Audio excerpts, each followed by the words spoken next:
Yes news में आप सभी दर्शकों का स्वागत है। मैं आपके साथ इलियास बड़ेखर। आइए देखते हैं आज की खबर क्या कहती है। ಪ್ರೇರಿತ ಲೇಖನಗಳನ್ನು ಖಂಡಿಸುತ್ತೇನೆ.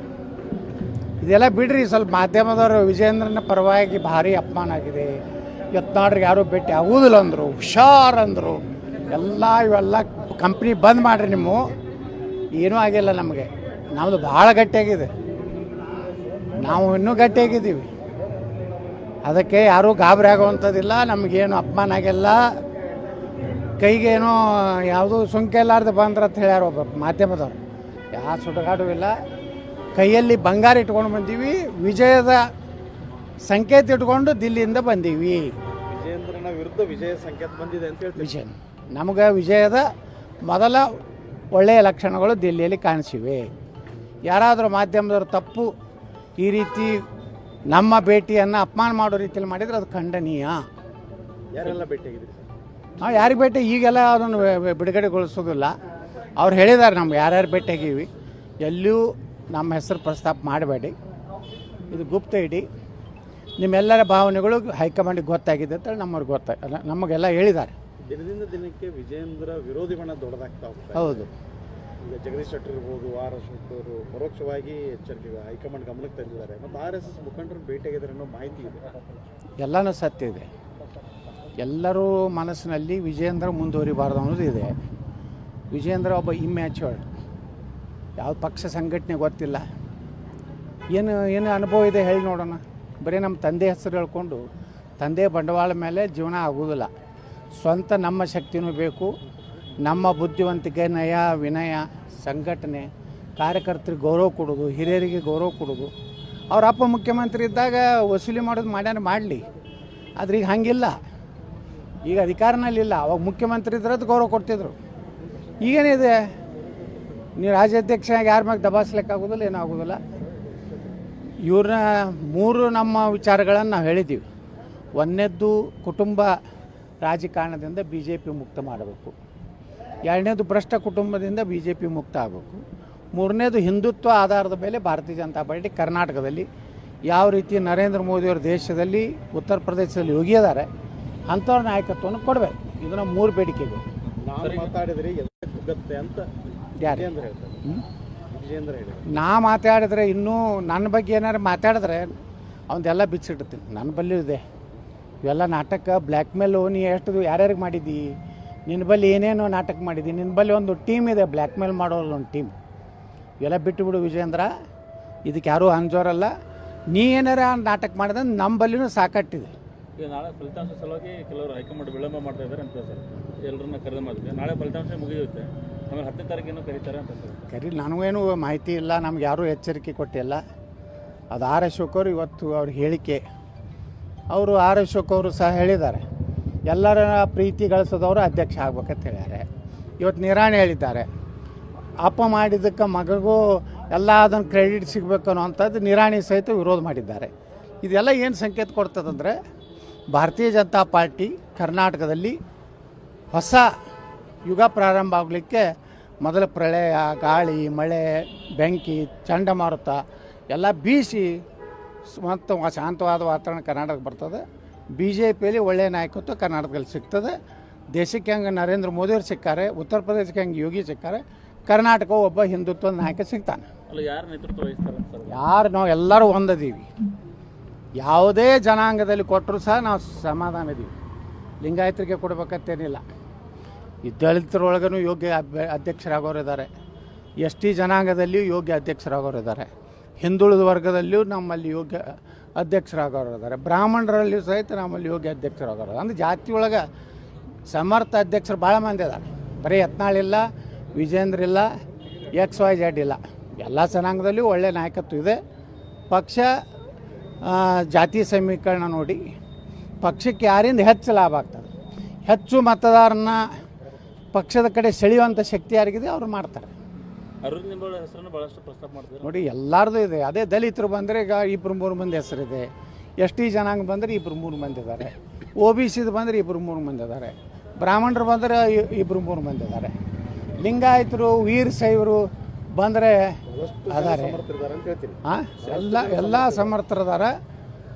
ಇವತ್ತೇನು ವಿಜೇಂದ್ರಗೆ ಇನ್ನೊಂದು ಕಿವಿ ಮಾತು ಹೇಳ್ತೀನಿ, ಫೇಕ್ ಲಿಂಗಾಯತ ಫೇಕ್ ಅಕೌಂಟ್ಗಳನ್ನು ತೆಗೆದು, ವೀರಶೈವ ಲಿಂಗಾಯತದ ಫೇಕ್ ಅಕೌಂಟ್ ತೆಗೆದು ಯಾರ್ಯಾರಿಗೂ ಬಾಯಿಗೆ ಬಂದಾಗ ಮಾತಾಡುವಂಥದ್ದು ಮಾಡಿದ್ರೆ ನಿನಗೆ ಸಹ ಅದೇ ದಾಟಿಯಲ್ಲಿ ನಾವು ಅದಕ್ಕೆ ಉತ್ತರ ಕೊಡ್ತೀವಿ. ನೀನು ನಡೆಸಿಯಲ್ಲ, ಈಗ ಫೇಕ್ ಲಿಂಗಾಯತರದ್ದು ಒಂದು ಟೀಮ್ ಮಾಡ್ಯಾನ ನಮ್ಮ ಯುವ ನಾಯಕ, ಅವರನ್ನು ಮುಂದಿನ ಮುಖ್ಯಮಂತ್ರಿ ಕಾಣಲಿಕ್ಕೆ ಈ ಒಂದು ಅಕೌಂಟ್ ಅಂತ ಹೇಳಿ ಹಾಕ್ತಾಯಿದ್ದಾರೆ.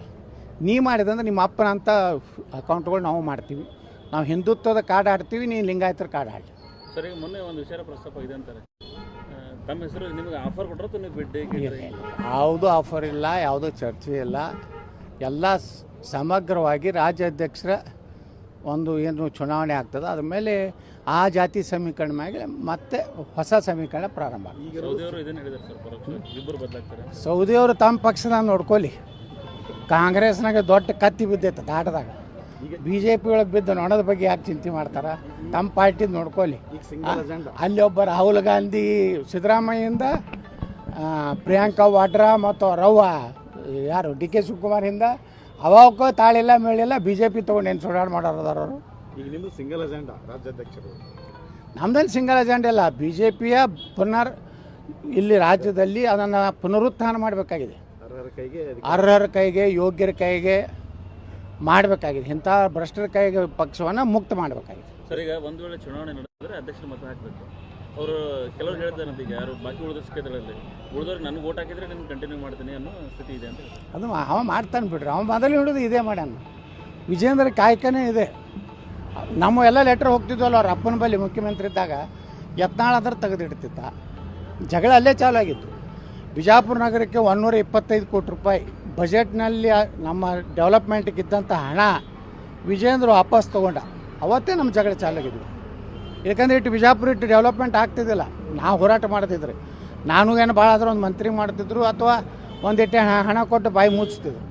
ಆದರೆ ಇವತ್ತು ಬಿಜಾಪುರ ಡೆವಲಪ್ಮೆಂಟ್ ಆಗಬೇಕಾದ್ರೆ ಯಡಿಯೂರಪ್ಪನ ವಿಜೇಂದ್ರ ವಿರುದ್ಧ ಹೋರಾಟ ಏನು ಪ್ರಾರಂಭ ಮಾಡಿದ್ರ ಫಲ ಭಾರತದಲ್ಲಿ 3ನೇ ಒಳ್ಳೆ ಗಾಳಿ ಇರೋ ನಗರ ಮಾಡಿದ್ದೀವಿ. Thank you sir. ಎಲ್ಲರೂ ಗೌರವತೆ ನಡ್ಕೋಬೇಕು, ಚೌಕಟ್ಟಲ್ಲಿ ಬಗೆಹರಿಸ್ತೀವಿ ಅಂತ ಹೇಳಿದ್ದಾರೆ. ಏನೆಲ್ಲ ಬೆಳವಣಿಗೆ ಆಯ್ತು ಸರ್ ಓವರಾಲ್? ದಿಲ್ಲಿಯಲ್ಲಿ ಭಾರಿ ಅಪಮಾನ ಆಗಿದೆ ನಮಗೆ. ಯಾರೂ ಭೇಟಿ ಆಗಲಿಲ್ಲ ಹೈಕಮಾಂಡ್. ಭಯಂಕರ ಭಾರಿ ಅಪಮಾನ. ವಿಜೇಂದ್ರ ಪ್ರೇರಿತ ಲೇಖನಗಳನ್ನು ಖಂಡಿಸುತ್ತೇನೆ. ಇದೆಲ್ಲ ಬಿಡ್ರಿ, ಸ್ವಲ್ಪ ಮಾಧ್ಯಮದವರು ವಿಜೇಂದ್ರನ ಪರವಾಗಿ ಭಾರಿ ಅಪಮಾನ ಆಗಿದೆ. ಯತ್ನಾಳ್ರಿಗೆ ಯಾರೂ ಭೇಟಿ ಆಗುವುದಿಲ್ಲ ಅಂದರು, ಹುಷಾರ್ ಅಂದರು. ಇವೆಲ್ಲ ಕಂಪ್ನಿ ಬಂದ್ ಮಾಡಿರಿ. ನಿಮ್ಮ ಏನೂ ಆಗಿಲ್ಲ ನಮಗೆ. ನಮ್ಮದು ಭಾಳ ಗಟ್ಟಿಯಾಗಿದೆ. ನಾವು ಇನ್ನೂ ಗಟ್ಟಿಯಾಗಿದ್ದೀವಿ. ಅದಕ್ಕೆ ಯಾರೂ ಗಾಬರಿ ಆಗುವಂಥದ್ದಿಲ್ಲ. ನಮಗೇನು ಅಪಮಾನ ಆಗಿಲ್ಲ. ಕೈಗೇನೋ ಯಾವುದೂ ಸುಂಕ ಇಲ್ಲಾರ್ದು ಬಂದ್ರೆ ಅಂತ ಹೇಳ್ಯಾರ ಒಬ್ಬ ಮಾಧ್ಯಮದವ್ರು. ಯಾವ ಸುಡುಗಾಡು ಇಲ್ಲ. ಕೈಯಲ್ಲಿ ಬಂಗಾರ ಇಟ್ಕೊಂಡು ಬಂದೀವಿ. ವಿಜಯದ ಸಂಕೇತ ಇಟ್ಕೊಂಡು ದಿಲ್ಲಿಯಿಂದ ಬಂದೀವಿ. ವಿಜೇಂದ್ರನ ವಿರುದ್ಧ ವಿಜಯ ಸಂಕೇತ ಬಂದಿದೆ ಅಂತ ಹೇಳ್ತೀವಿ. ವಿಜಯ ನಮಗೆ ವಿಜಯದ ಮೊದಲ ಒಳ್ಳೆಯ ಲಕ್ಷಣಗಳು ದಿಲ್ಲಿಯಲ್ಲಿ ಕಾಣಿಸಿವೆ. ಯಾರಾದರೂ ಮಾಧ್ಯಮದವರು ತಪ್ಪು ಈ ರೀತಿ ನಮ್ಮ ಭೇಟಿಯನ್ನು ಅಪಮಾನ ಮಾಡೋ ರೀತಿಯಲ್ಲಿ ಮಾಡಿದರೆ ಅದು ಖಂಡನೀಯ. ಯಾರೆಲ್ಲ ಭೇಟಿಯಾಗಿದ್ದೀರಿ? ನಾವು ಯಾರಿಗೆ ಭೇಟಿ ಈಗೆಲ್ಲ ಅದನ್ನು ಬಿಡುಗಡೆಗೊಳಿಸೋದಿಲ್ಲ. ಅವ್ರು ಹೇಳಿದ್ದಾರೆ ನಮ್ಗೆ ಯಾರ್ಯಾರು ಭೇಟಿಯಾಗೀವಿ. ಎಲ್ಲಿಯೂ ನಮ್ಮ ಹೆಸರು ಪ್ರಸ್ತಾಪ ಮಾಡಬೇಡಿ, ಇದು ಗುಪ್ತ ಇಡಿ. ನಿಮ್ಮೆಲ್ಲರ ಭಾವನೆಗಳು ಹೈಕಮಾಂಡಿಗೆ ಗೊತ್ತಾಗಿದೆ ಅಂತ ನಮ್ಮವ್ರಿಗೆ ನಮಗೆಲ್ಲ ಹೇಳಿದ್ದಾರೆ. ದಿನದಿಂದ ದಿನಕ್ಕೆ ವಿಜೇಂದ್ರ ವಿರೋಧಿ ಬಣ ದೊಡ್ಡದಾಗ್ತಾ ಹೋಗ್ತಾರೆ. ಹೌದು. ಈಗ ಜಗದೀಶ್ ಶೆಟ್ಟರ್ ಇರ್ಬೋದು, RS ಅವರು ಪರೋಕ್ಷವಾಗಿ ಎಚ್ಚರಿಕೆ ಹೈಕಮಾಂಡ್ ಗಮನಕ್ಕೆ ತಂದಿದ್ದಾರೆ. ಮತ್ತು RSS ಮುಖಂಡರು ಭೇಟಿಯಾಗಿದ್ದಾರೆ ಅನ್ನೋ ಮಾಹಿತಿ ಇದೆ. ಎಲ್ಲನೂ ಸತ್ಯ ಇದೆ. ಎಲ್ಲರೂ ಮನಸ್ಸಿನಲ್ಲಿ ವಿಜೇಂದ್ರ ಮುಂದುವರಿಬಾರ್ದು ಅನ್ನೋದು ಇದೆ. ವಿಜೇಂದ್ರ ಒಬ್ಬ ಇಮ್ಯಾಚೂರ್ಡ್, ಯಾವ ಪಕ್ಷ ಸಂಘಟನೆ ಗೊತ್ತಿಲ್ಲ. ಏನು ಅನುಭವ ಇದೆ ಹೇಳಿ ನೋಡೋಣ. ಬರೀ ನಮ್ಮ ತಂದೆ ಹೆಸರು ಹೇಳ್ಕೊಂಡು ತಂದೆ ಬಂಡವಾಳ ಮೇಲೆ ಜೀವನ ಆಗೋದಿಲ್ಲ. ಸ್ವಂತ ನಮ್ಮ ಶಕ್ತಿನೂ ಬೇಕು. ನಮ್ಮ ಬುದ್ಧಿವಂತಿಕೆ, ನಯ ವಿನಯ, ಸಂಘಟನೆ, ಕಾರ್ಯಕರ್ತರಿಗೆ ಗೌರವ ಕೊಡೋದು, ಹಿರಿಯರಿಗೆ ಗೌರವ ಕೊಡೋದು. ಅವ್ರ ಅಪ್ಪ ಮುಖ್ಯಮಂತ್ರಿ ಇದ್ದಾಗ ವಸೂಲಿ ಮಾಡೋದು ಮಾಡಲಿ. ಆದರೆ ಈಗ ಹಾಗಿಲ್ಲ. ಈಗ ಅಧಿಕಾರನಲ್ಲಿಲ್ಲ. ಅವಾಗ ಮುಖ್ಯಮಂತ್ರಿ ಇದ್ರದ್ದು ಗೌರವ ಕೊಡ್ತಿದ್ರು. ಈಗೇನಿದೆ, ನೀವು ರಾಜ್ಯಾಧ್ಯಕ್ಷನಾಗಿ ಯಾರ ಮ್ಯಾಗೆ ದಬಾಯಿಸ್ಲಿಕ್ಕಾಗೋದಿಲ್ಲ, ಏನೂ ಆಗೋದಿಲ್ಲ. ಇವ್ರನ್ನ 3 ನಮ್ಮ ವಿಚಾರಗಳನ್ನು ನಾವು ಹೇಳಿದ್ದೀವಿ. ಒಂದನೇದ್ದು ಕುಟುಂಬ ರಾಜಕಾರಣದಿಂದ ಬಿ ಜೆ ಪಿ ಮುಕ್ತ ಮಾಡಬೇಕು. ಎರಡನೇದು ಭ್ರಷ್ಟ ಕುಟುಂಬದಿಂದ ಬಿ ಜೆ ಪಿ ಮುಕ್ತ ಆಗಬೇಕು. ಮೂರನೇದು ಹಿಂದುತ್ವ ಆಧಾರದ ಮೇಲೆ ಭಾರತೀಯ ಜನತಾ ಪಾರ್ಟಿ ಕರ್ನಾಟಕದಲ್ಲಿ ಯಾವ ರೀತಿ ನರೇಂದ್ರ ಮೋದಿಯವ್ರ ದೇಶದಲ್ಲಿ ಉತ್ತರ ಪ್ರದೇಶದಲ್ಲಿ ಯೋಗಿ ಇದ್ದಾರೆ ಅಂಥವ್ರ ನಾಯಕತ್ವವನ್ನು ಕೊಡಬೇಕು. ಇದನ್ನು 3 ಬೇಡಿಕೆಗಳು. ನಾನು ಮಾತಾಡಿದ್ರೆ ಎದುಗುತ್ತೆ ಅಂತ ಯಾರು ವಿಜೇಂದ್ರ ಹೇಳ್ತಾರೆ. ವಿಜೇಂದ್ರ ಹೇಳಿದ್ರು. ನಾ ಮಾತಾಡಿದ್ರೆ ಇನ್ನೂ ನನ್ನ ಬಗ್ಗೆ ಏನಾರು ಮಾತಾಡಿದ್ರೆ ಅವನ್ನೆಲ್ಲ ಬಿಚ್ಚಿಡ್ತೀನಿ. ನನ್ನ ಬಳಿ ಇದೆ ಇವೆಲ್ಲ ನಾಟಕ, ಬ್ಲ್ಯಾಕ್ ಮೇಲು. ನೀ ಎಷ್ಟು ಯಾರ್ಯಾರಿಗೆ ಮಾಡಿದ್ದಿ, ನಿನ್ನ ಬಳಿ ಏನೇನೋ ನಾಟಕ ಮಾಡಿದ್ದಿ, ನಿನ್ನ ಬಳಿ ಒಂದು ಟೀಮ್ ಇದೆ ಬ್ಲ್ಯಾಕ್ ಮೇಲ್ ಮಾಡೋಲ್ಲ, ಒಂದು ಟೀಮ್. ಇವೆಲ್ಲ ಬಿಟ್ಟುಬಿಡು ವಿಜೇಂದ್ರ, ಇದಕ್ಕೆ ಯಾರೂ ಅಂಜೋರಲ್ಲ. ನೀ ಏನಾರ ನಾಟಕ ಮಾಡಿದ್ರೆ ನಮ್ಮ ಬಳಿನೂ ಸಾಕಟ್ಟಿದೆ. ಈಗ ನಾಳೆ ಫಲಿತಾಂಶ ಸಲುವಾಗಿ ಕೆಲವರು ಹೈಕಮಾಂಡ್ ವಿಳಂಬ ಮಾಡ್ತಾ ಇದ್ದಾರೆ ಅಂತ ಸರ್, ಎಲ್ಲರನ್ನ ಕರೆದು ಮಾಡಿದ್ರೆ ನಾಳೆ ಫಲಿತಾಂಶ ಮುಗಿಯುತ್ತೆ, ಆಮೇಲೆ 10ನೇ ತಾರೀಕೇನೋ ಕರೀತಾರೆ ಅಂತ ಸರ್. ಕರಿ, ನನಗೇನು ಮಾಹಿತಿ ಇಲ್ಲ, ನಮ್ಗೆ ಯಾರೂ ಎಚ್ಚರಿಕೆ ಕೊಟ್ಟಿಲ್ಲ. ಅದು ಆರ್ ಅಶೋಕ್ ಅವರು ಇವತ್ತು ಅವ್ರ ಹೇಳಿಕೆ, ಅವರು ಆರ್ ಅಶೋಕ್ ಅವರು ಸಹ ಹೇಳಿದ್ದಾರೆ ಎಲ್ಲರ ಪ್ರೀತಿ ಗಳಿಸೋದವರು ಅಧ್ಯಕ್ಷ ಆಗ್ಬೇಕಂತ ಹೇಳ್ಯಾರೆ. ಇವತ್ತು ನಿರಾಣಿ ಹೇಳಿದ್ದಾರೆ, ಅಪ್ಪ ಮಾಡಿದ್ದಕ್ಕೆ ಮಗಗೂ ಎಲ್ಲ ಅದನ್ನು ಕ್ರೆಡಿಟ್ ಸಿಗಬೇಕು ಅನ್ನೋವಂಥದ್ದು ನಿರಾಣಿ ಸಹಿತ ವಿರೋಧ ಮಾಡಿದ್ದಾರೆ. ಇದೆಲ್ಲ ಏನು ಸಂಕೇತ ಕೊಡ್ತದಂದರೆ ಭಾರತೀಯ ಜನತಾ ಪಾರ್ಟಿ ಕರ್ನಾಟಕದಲ್ಲಿ ಹೊಸ ಯುಗ ಪ್ರಾರಂಭ ಆಗಲಿಕ್ಕೆ ಮೊದಲ ಪ್ರಳಯ, ಗಾಳಿ, ಮಳೆ, ಬೆಂಕಿ, ಚಂಡಮಾರುತ ಎಲ್ಲ ಬೀಸಿ ಮತ್ತು ಶಾಂತವಾದ ವಾತಾವರಣ ಕರ್ನಾಟಕಕ್ಕೆ ಬರ್ತದೆ. ಬಿ ಜೆ ಪಿಯಲ್ಲಿ ಒಳ್ಳೆಯ ನಾಯಕತ್ವ ಕರ್ನಾಟಕದಲ್ಲಿ ಸಿಗ್ತದೆ. ದೇಶಕ್ಕೆ ಹೆಂಗೆ ನರೇಂದ್ರ ಮೋದಿಯವರು ಸಿಕ್ಕಾರೆ, ಉತ್ತರ ಪ್ರದೇಶಕ್ಕೆ ಹೆಂಗೆ ಯೋಗಿ ಸಿಕ್ಕಾರೆ, ಕರ್ನಾಟಕ ಒಬ್ಬ ಹಿಂದುತ್ವದ ನಾಯಕ ಸಿಗ್ತಾನೆ. ಅಲ್ಲ, ಯಾರು ನೇತೃತ್ವ ವಹಿಸ್ತಾರೆ ಸರ್? ಯಾರು ನಾವು ಎಲ್ಲರೂ ಒಂದದೀವಿ. ಯಾವುದೇ ಜನಾಂಗದಲ್ಲಿ ಕೊಟ್ಟರು ಸಹ ನಾವು ಸಮಾಧಾನ ಇದ್ದೀವಿ. ಲಿಂಗಾಯತರಿಗೆ ಕೊಡ್ಬೇಕಂತೇನಿಲ್ಲ. ಈ ದಲಿತರೊಳಗೂ ಯೋಗ್ಯ ಅಧ್ಯಕ್ಷರಾಗೋರು ಇದ್ದಾರೆ, ಎಸ್ ಟಿ ಜನಾಂಗದಲ್ಲಿಯೂ ಯೋಗ್ಯ ಅಧ್ಯಕ್ಷರಾಗೋರು ಇದ್ದಾರೆ, ಹಿಂದುಳಿದ ವರ್ಗದಲ್ಲಿಯೂ ನಮ್ಮಲ್ಲಿ ಯೋಗ್ಯ ಅಧ್ಯಕ್ಷರಾಗೋರು ಇದ್ದಾರೆ, ಬ್ರಾಹ್ಮಣರಲ್ಲಿಯೂ ಸಹಿತ ನಮ್ಮಲ್ಲಿ ಯೋಗ್ಯ ಅಧ್ಯಕ್ಷರಾಗೋರು. ಅಂದರೆ ಜಾತಿ ಒಳಗೆ ಸಮರ್ಥ ಅಧ್ಯಕ್ಷರು ಭಾಳ ಮಂದಿ ಇದ್ದಾರೆ. ಬರೀ ಯತ್ನಾಳ್ ಇಲ್ಲ, ವಿಜೇಂದ್ರ ಇಲ್ಲ, XYZ ಇಲ್ಲ. ಎಲ್ಲ ಜನಾಂಗದಲ್ಲಿಯೂ ಒಳ್ಳೆಯ ನಾಯಕತ್ವ ಇದೆ. ಪಕ್ಷ ಜಾತಿ ಸಮೀಕರಣ ನೋಡಿ ಪಕ್ಷಕ್ಕೆ ಯಾರಿಂದ ಹೆಚ್ಚು ಲಾಭ ಆಗ್ತದೆ, ಹೆಚ್ಚು ಮತದಾರನ ಪಕ್ಷದ ಕಡೆ ಸೆಳೆಯುವಂಥ ಶಕ್ತಿ ಯಾರಿಗಿದೆ ಅವ್ರು ಮಾಡ್ತಾರೆ. ಅರವಿಂದ್ ನಿಂಬಾಳ ಹೆಸರನ್ನು ಭಾಳಷ್ಟು ಪ್ರಸ್ತಾಪ ಮಾಡ್ತಾರೆ ನೋಡಿ, ಎಲ್ಲರದು ಇದೆ. ಅದೇ ದಲಿತರು ಬಂದರೆ ಈಗ 2-3 ಮಂದಿ ಹೆಸರಿದೆ, ಎಸ್ ಟಿ ಜನಾಂಗ ಬಂದರೆ 2-3 ಮಂದಿ ಇದ್ದಾರೆ, OBCದು ಬಂದರೆ 2-3 ಮಂದಿ ಇದ್ದಾರೆ, ಬ್ರಾಹ್ಮಣರು ಬಂದರೆ 2-3 ಮಂದಿ ಇದ್ದಾರೆ, ಲಿಂಗಾಯತರು, ವೀರಶೈವರು ಬಂದರೆ ಅದಾರೆ. ಹಾಂ, ಎಲ್ಲ ಸಮರ್ಥರದಾರ. ಇವತ್ತೇನು ವಿಜೇಂದ್ರಗೆ ಇನ್ನೊಂದು ಕಿವಿ ಮಾತು ಹೇಳ್ತೀನಿ, ಫೇಕ್ ಲಿಂಗಾಯತ ಫೇಕ್ ಅಕೌಂಟ್ಗಳನ್ನು ತೆಗೆದು, ವೀರಶೈವ ಲಿಂಗಾಯತದ ಫೇಕ್ ಅಕೌಂಟ್ ತೆಗೆದು ಯಾರ್ಯಾರಿಗೂ ಬಾಯಿಗೆ ಬಂದಾಗ ಮಾತಾಡುವಂಥದ್ದು ಮಾಡಿದ್ರೆ ನಿನಗೆ ಸಹ ಅದೇ ದಾಟಿಯಲ್ಲಿ ನಾವು ಅದಕ್ಕೆ ಉತ್ತರ ಕೊಡ್ತೀವಿ. ನೀನು ನಡೆಸಿಯಲ್ಲ, ಈಗ ಫೇಕ್ ಲಿಂಗಾಯತರದ್ದು ಒಂದು ಟೀಮ್ ಮಾಡ್ಯಾನ ನಮ್ಮ ಯುವ ನಾಯಕ, ಅವರನ್ನು ಮುಂದಿನ ಮುಖ್ಯಮಂತ್ರಿ ಕಾಣಲಿಕ್ಕೆ ಈ ಒಂದು ಅಕೌಂಟ್ ಅಂತ ಹೇಳಿ ಹಾಕ್ತಾಯಿದ್ದಾರೆ. ನೀ ಮಾಡಿದಂದ್ರೆ ನಿಮ್ಮ ಅಪ್ಪನಂಥ ಅಕೌಂಟ್ಗಳು ನಾವು ಮಾಡ್ತೀವಿ. ನಾವು ಹಿಂದುತ್ವದ ಕಾರ್ಡ್ ಆಡ್ತೀವಿ, ನೀನು ಲಿಂಗಾಯತರ ಕಾರ್ಡ್ ಆಡಿ. ಸರ್, ಈಗ ಮೊನ್ನೆ ಒಂದು ವಿಚಾರ ಪ್ರಸ್ತಾಪ ಇದೆ ಅಂತಾರೆ, ತಮ್ಮ ಹೆಸರು ನಿಮಗೆ ಆಫರ್ ಕೊಟ್ಟರು ನೀವು ಬಿಡ್ಡಿ? ಯಾವುದೂ ಆಫರ್ ಇಲ್ಲ, ಯಾವುದೂ ಚರ್ಚೆ ಇಲ್ಲ.